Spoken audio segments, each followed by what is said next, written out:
the Chael Sonnen saga continues. So, in a couple videos, we talked about Chael Sonnen getting tested positive, retirement. I didn't do a follow up after that because I thought that would be the end of the story.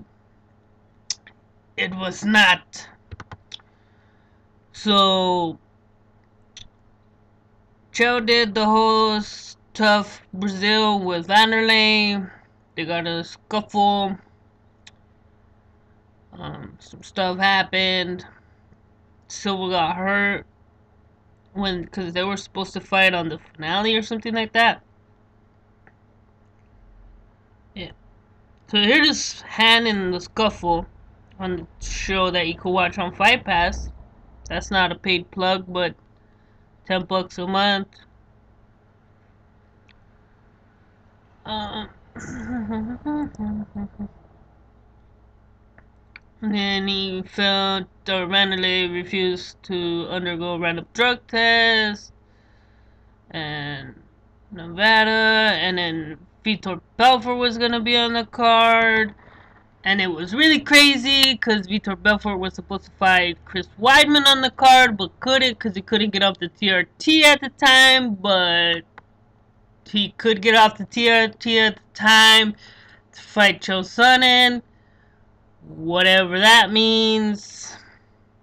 And then Chael Sonnen failed his drug test, and they scrapped the whole thing.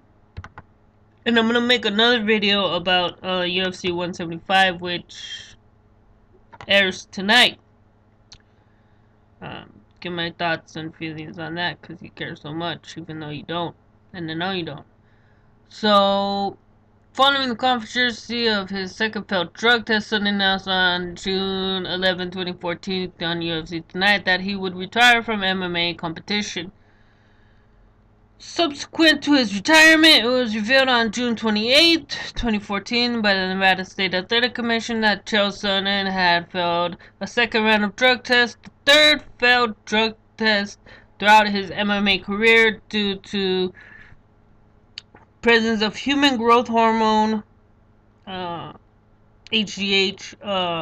recombinant human erythropoietin, EPO, anesthesia, and human chronic gonadotropin. I don't know what any of that means, but I know HGH that's bad. On June 30th, 2014, UFC and Fox Sports announced they had terminated Sonnen contract as UFC analyst due to his multiple failed drug tests. Now, a lot of people got like, oh my god, they shouldn't have fired him from his analyst job. He's so good at that. Like, that's messed up. And you guys forget, like, quick as hell. If you guys remember a guy by the name of Stephen Bonner, he fought that Forrest Griffin fellow way back at Ultimate Fighter 1. And everybody says it was the biggest important fight ever in the UFC. Ah. And then he fought John Jones, and he was kind of like the story of the guy who fought the guys before they were the guys. You know, he fought John Jones. Uh, fought a whole bunch of people, but it was like before he never made it past. You know, he was always like the second guy, which sucks because he was pretty good. But he did some commentary for WEC, and he was pretty good at it. He wasn't that bad, but his last fight was against Anderson Silva. He was taking steroids or something. So he tested positive after that fight, and he was gonna be one of the first people to work for Fox. But when he failed that drug test, you don't work for Fox no more. But Chael Sonnen, don't worry about it. He's gonna get his job back. How do I know? Because you guys will forgive him for anything. You guys remember when you fought Anderson Silva the first time? When you almost beat the greatest of all time in many people's opinion? Remember that? And then he got caught in that triangle after. And you guys don't remember anything after that, right? You failed to remember that at UFC 117, when you fought Anderson Silva,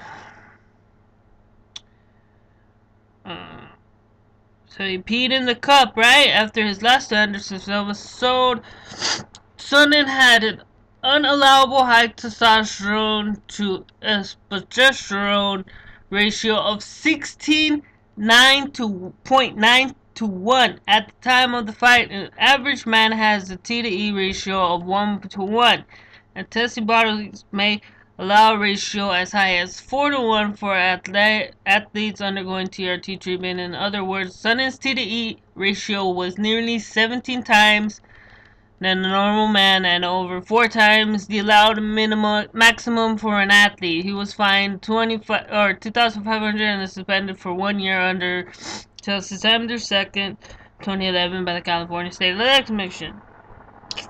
His scheduled rematch with Silva was subsequently cancelled.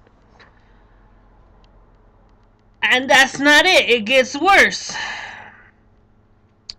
Let me scroll down. I'm on Wikipedia, by the way.